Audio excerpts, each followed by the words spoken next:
Oke, baik. Selamat malam.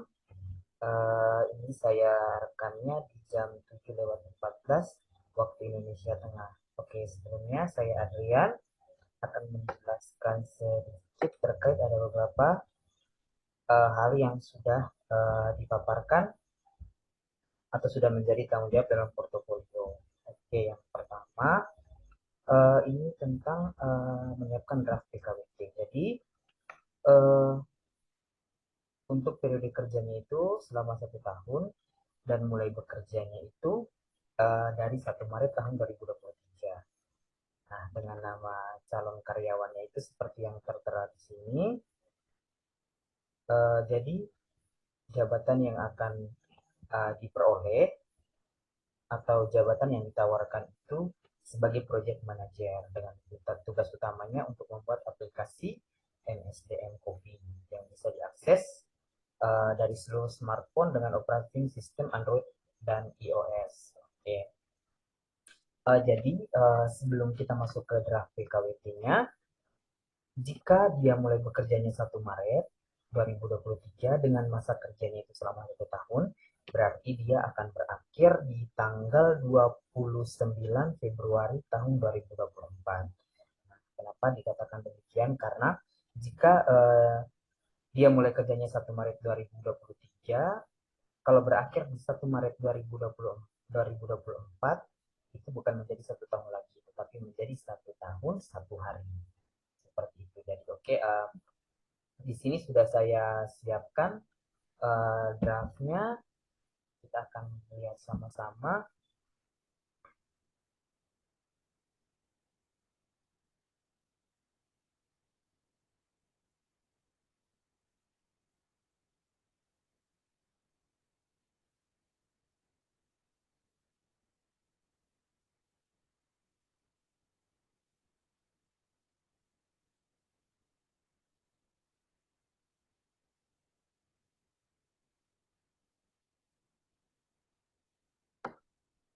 Nah, ini merupakan contoh dari draft PKWT yang sudah disiapkan. Untuk draft PKWT yang saya disediakan ini, saya menggunakan format yang sudah dibagikan sebelumnya dari MSDM. Jadi untuk nomornya itu saya gunakan nomor 001 garing PKWT garing perusahaannya yaitu MSTM garing bulan yaitu bulan 3 dengan tahunnya itu tahun 2023. Nah, untuk tanggalnya itu tanggal 1 Maret tahun 2023. Nah, kenapa tanggal 1 Maret 2023? Karena untuk periode kontraknya itu dimulai dari tanggal 1 Maret 2023. Terus untuk yang kedua itu oleh dan diantara. Jadi oleh dan diantara ini antara pemberi kerja dan penerima kerja. Nah, pemberi kerjanya ini kita sebut sebagai perusahaan, sedangkan untuk penerima kerjanya ini kita beri namanya atau kita uh, singkat menjadi karyawan. Nah, untuk perusahaannya ini seperti yang tertera di sini atau seperti yang diminta di tugas satunya itu yaitu dari PT NSDM Kopi Bahagia. Alamatnya terjelas di sini dan untuk karyawannya itu namanya yang ini dan alamatnya juga yang ini. Nah, ini untuk draft perjanjian kerjanya itu seperti ini. Ada kopnya, terus ada nomornya seperti yang saya jelaskan tadi, ada nomor 001 garing PKWT garing MSDM garing 3 garing 2023. Nah, karena tanggal 1 Maret itu tepatnya di hari Rabu, maka saya cantumkan di sini sebagai hari Rabu. Nah, eh, jadi oleh dan di antara. Jadi oleh dan di antara tadi yang seperti yang saya jelaskan, pemberi kerja dan penerima kerja. Di mana pemberi kerja tadi itu perusahaan, kita cantumkan nama perusahaannya dan beserta dengan alamat lengkap perusahaan. Ini uh, dia diwakili oleh yang bersangkutan yang sudah ditunjuk biasanya itu dalam untuk pembuatan PKWT itu biasanya ada dalam SK atau bisa juga di langsung ditandatangan sama direkturnya. Terus yang penerima kerjanya itu tadi Kang, karyawan yang bersangkutan dengan identitas seperti ini yang sudah tercantum juga di sini. Nah, jadi untuk nicknya itu saya ambil contohnya seperti ini karena untuk penentuan nick ini nicknya itu harus berdasarkan dengan kartu tanda penduduk atau uh, bisa juga diambil dari kartu keluarga. Nah, untuk alamat lengkap yang ada di sini kita harus isi dengan alamat yang jelas, RT dan RW dan sebagainya dari sampai kelurahan, kecamatan, kabupaten atau kota madya bahkan sampai provinsi itu harus sesuai dengan alamat identitas yang tertera di kartu tanda penduduk atau di kartu keluarga.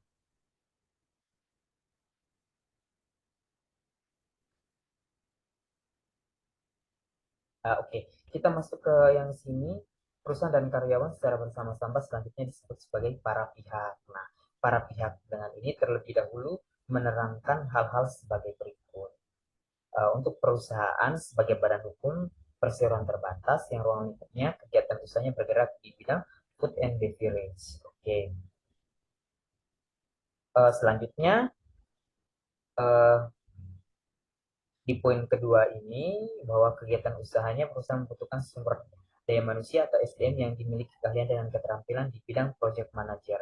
Nah, kenapa project manager? Karena yang dicari tadi atau draft kontrak yang kita buat ini posisi untuk posisi project manager.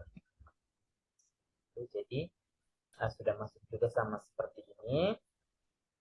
Dan di poin yang berikutnya ini uh, perusahaan dalam rangka menjalankan kegiatan usahanya bermaksud untuk mempekerjakan karyawan atau penerima kerja itu atau karyawan tadi itu uh, secara tidak tetap berdasarkan PKWT. Nah, dan karyawan sepakat untuk bekerja secara tidak tetap berdasarkan PKWT ini dan untuk kepentingan perusahaan dan syarat-syarat sebagainya. Oke, kita masuk di yang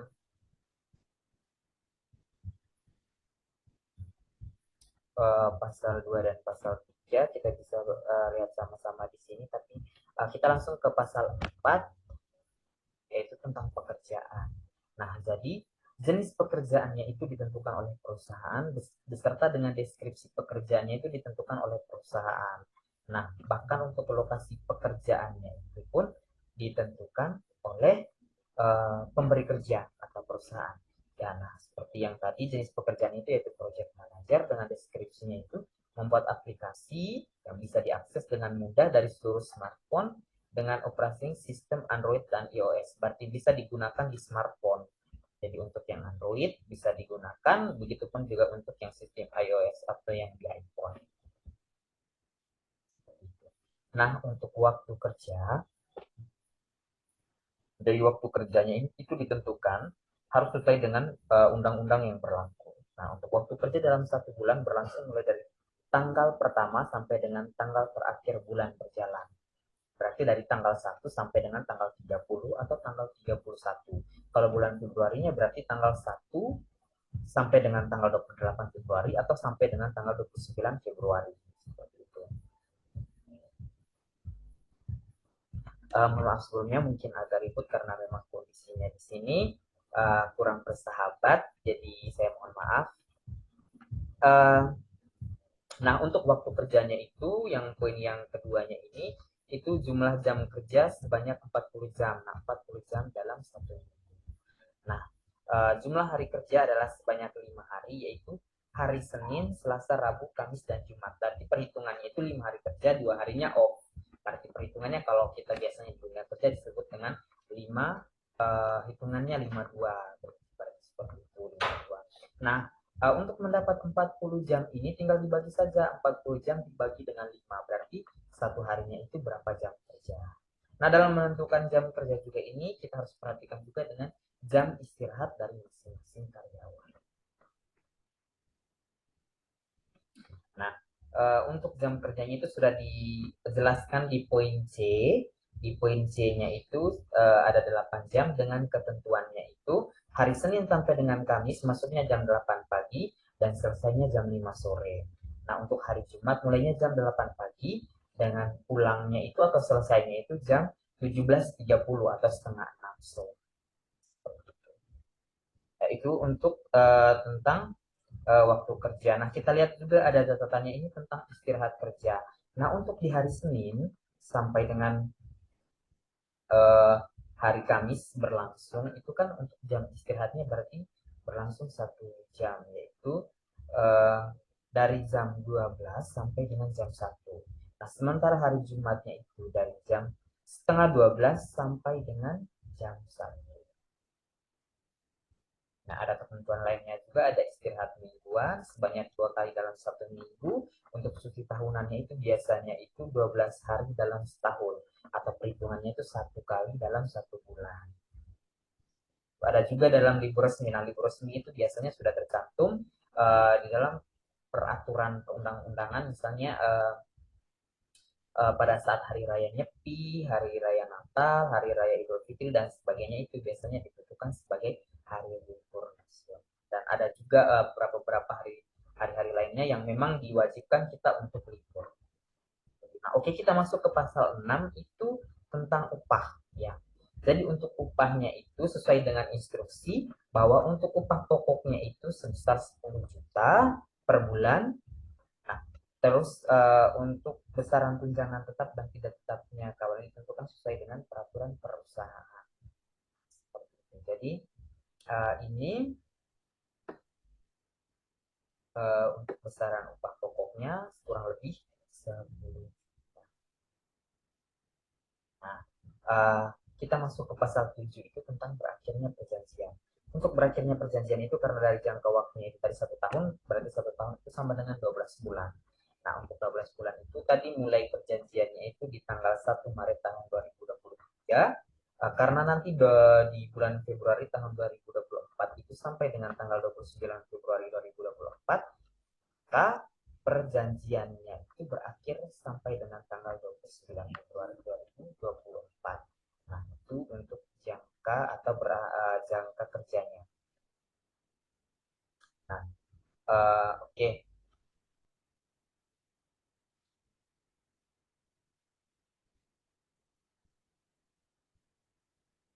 Dan sebagainya. Jadi, ini untuk draft kontraknya yang pertama. Oke, kita masuk ke poin yang kedua itu. Nah, oke, untuk poin yang keduanya itu sudah ditentukan di sini. Untuk menetapkan anggaran untuk sebagai project manager ini tadi dengan upah pokoknya 10 juta, tunjangan jabatannya itu 3 juta, sedangkan tunjangan hariannya itu 25.000.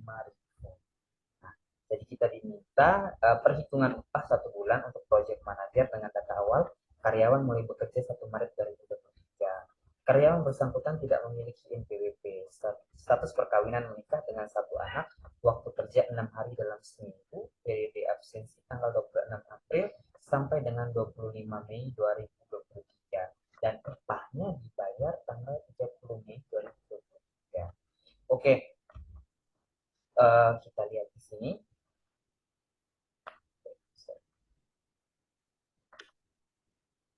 Uh,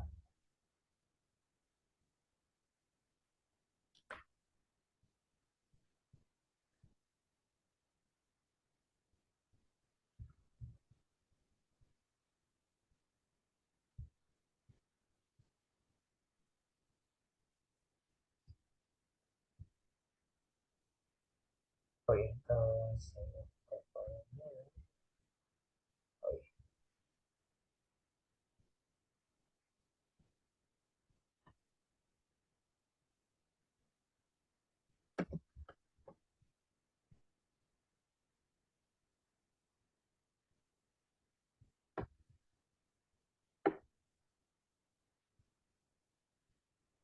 Oke, di sini sudah saya siapkan perhitungan untuk payroll-nya yang bersangkutan atau karyawannya itu. Jadi seperti template pada umumnya ada nama, jenis pegawainya karena tadi masih kontrak kita cantumkan di sini kontrak.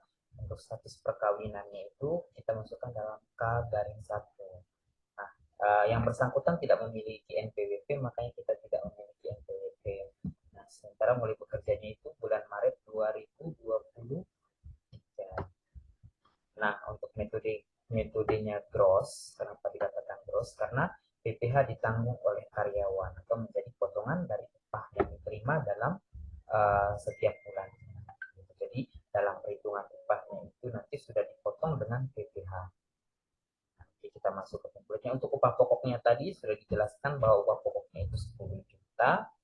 Nah, untuk tunjangan tetapnya itu ada 3 juta. Nah, yang menjadi catatannya juga untuk tunjangan tidak tetap. Jadi untuk tunjangan tidak tetapnya itu merupakan jumlah hari kerja.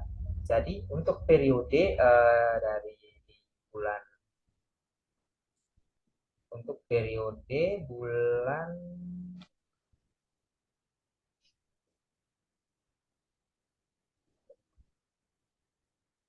oh ya, untuk periode tanggal 26 April sampai dengan 25 Mei dengan 6 hari kerja dalam seminggu, itu total hari kerjanya itu 23 ada 3 hari kerja.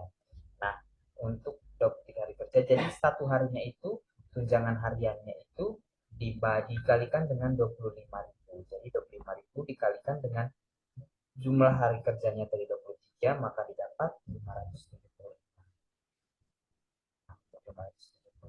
Ini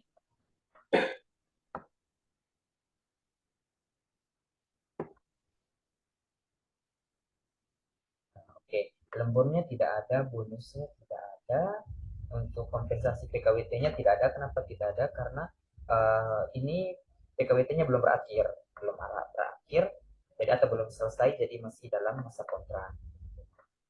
Untuk jaminan kecelakaan kerjanya itu biasanya di BPJS, jaminan kematiannya itu jaminan kecelakaan kerjanya 0,24%. Ini biasanya untuk jaminan kecelakaan kerjanya ini kita 0,24% dikalikan dengan upah pokok ditambah dengan tunjangan tetap. Itu pun dengan untuk jaminan kematian dan untuk BPJS kesehatan yang dibayarkan pengusaha ini dengan totalnya seperti ini.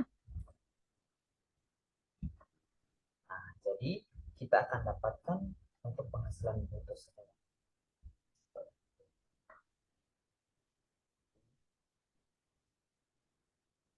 Ini penghasilan bruto, sekolah. Nah, kita masuk ke pengurangnya. Pengurangnya, jadi untuk biaya jabatannya itu 5%, itu senilai dengan 500.000. Jaminan hari tuanya 2%, itu 260.000. Ingat tadi 2% dikalikan dengan upah pokok ditambah dengan tunjangan tetap. Itu pun dengan jaminan pensiun. Jadi total pengurangannya ini langsung biaya jabatan ditambah dengan jaminan hari tua ditambah dengan jaminan pensiun. Dapatnya 855 sekian. Oke, didapat. Nah, setelah itu kita masuk ke penghasilan neto sebulan. Penghasilan neto sebulan itu langsung di penghasilan bruto sebulan dikurang dengan total pengurangan bruto.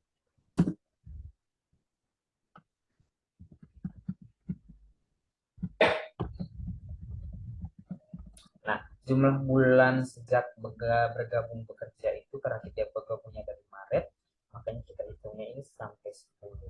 Nah, penghasilan itu setahunnya sesuai dengan rumus. Nah, dia buatan maka untuk PPH terhutang sebulannya itu sebesar 524.040 rupiah. Nah, ini tarif normal untuk karyawan yang punya NPWP. Nah, sementara yang bersangkutan tadi dia tidak memiliki NPWP, maka dia harus kita kalikan tarifnya harus 20% lebih tinggi dari PPh tarif normal, PPh 21 tarif normal. Jadi, nah nanti untuk slip gajinya makanya yang upah yang ditransferkan ke rekening karyawan nanti setelah semuanya tadi itu yaitu 12.537.681. Wah, besar sekali. Oke, ini untuk yang kedua. Sekarang kita masuk yang ketiga itu tentang membuat draft iklan lowongan kerja.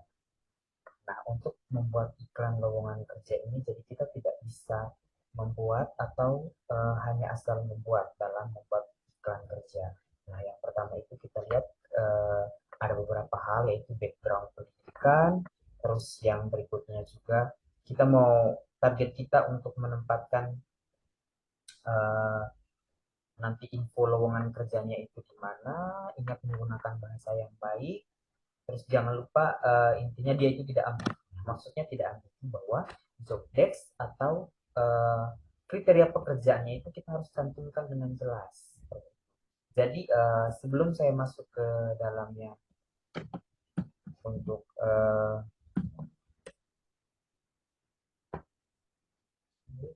nah sebelum saya masuk ke membagikan atau menyediakan desain, jadi sudah saya buat daftarkan di sini. Jadi untuk draft lowongan pekerjaan sosial media spesialis. Jadi yang pertama itu cek persyaratan. Nah, cek persyaratan yaitu pendidikannya di minimal diploma 3, gender pria atau wanita, umurnya 22 tahun dan status kerjanya itu full time. Ya. Karena kita carinya yang full time atau jadi minimal 8 jam kerja untuk sehari, makanya kita carinya yang full time. Nah, untuk deskripsi pekerjaannya, jadi saya ambil uh, job desk atau jenis pekerjaan dari sosial media spesialis pada umumnya seperti ini, konten strategi planning, jadi membuatkan planning atau rancangan tentang strategi konten. Yang kedua itu menghandle semua atau seluruh kegiatan sosial media, baik itu di TikTok, Instagram, eh, di Facebook, di manapun atau di mana platform-platform yang memang digunakan sebagai penunjang atau untuk meningkatkan penjualan produk-produk dari perusahaan seperti itu. Jadi untuk yang ketiga berkolaborasi bersama tim creative production untuk membuat konten yang unik dan menarik. Nah, Nah, jadi namanya bekerja itu kita tidak bisa bekerja sendiri. Jadi salah satu divisi atau satu divisi itu pasti berkaitan dengan divisi lainnya. Atau kita membutuhkan yang namanya tim. Jadi untuk posisi sosial media spesialis ini, jadi dia pasti akan bertemu dengan yang namanya tim kreatif. Nah, tim kreatif ini yang secara garis besar tugasnya mereka yang menyediakan atau akan menyajikan jenis kontennya seperti apa yang mau di up atau yang mau dibagikan. Oh, nanti konsepnya seperti ini. Oke. Nah, dari berarti rembuk nih sama yang tim sosial media spesialisnya ini. Oke. Yang berikutnya itu proaktif insight trend terkini di sosial media. Jadi maksudnya itu dia harus peka terhadap perkembangan di sosial media. Bagaimanapun apa yang sedang trending pada saat ini, atau apa yang dibutuhkan oleh para pengguna media sosial pada saat ini. Jadi saya memilih media yang digunakan itu Instagram untuk meng-up ini karena yang pertama dalam pandangan saya untuk media yang digunakan dalam yang Instagram ini itu banyak-banyak sekali anak-anak muda yang lebih mahir atau lebih cenderung untuk menggunakan media sosialnya itu Instagram dan mereka pasti akan mencari oh ya oh seperti ini berarti oh lokernya seperti ini cocok nih. Jadi untuk contoh desainnya saya sudah coba buat draft contoh desainnya seperti ini.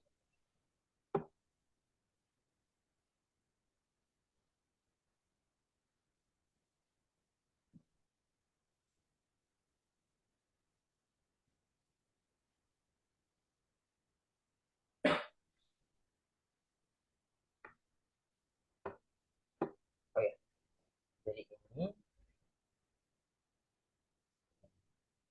jadi ini yang kita butuhkan, nama perusahaannya ini, deskripsi pekerjaannya yang ada di sini dan persyaratannya juga kita cantumkan di sini.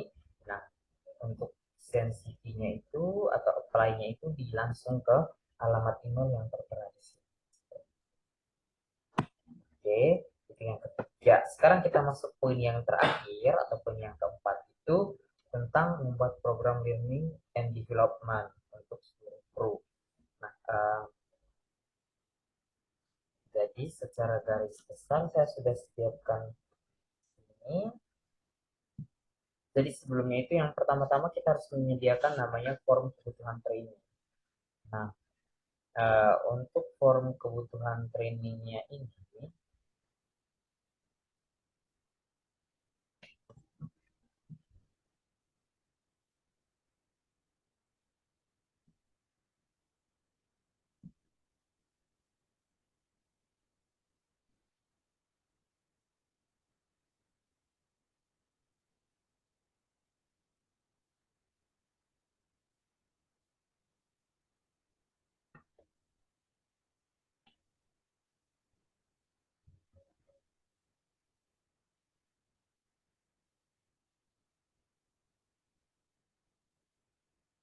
nah ini form kebutuhan trainingnya.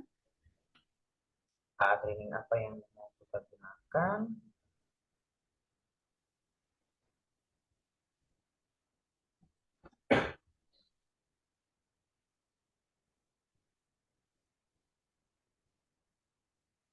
Saya ambil contohnya ini, form usulan ulang. Jadi, form usulan training.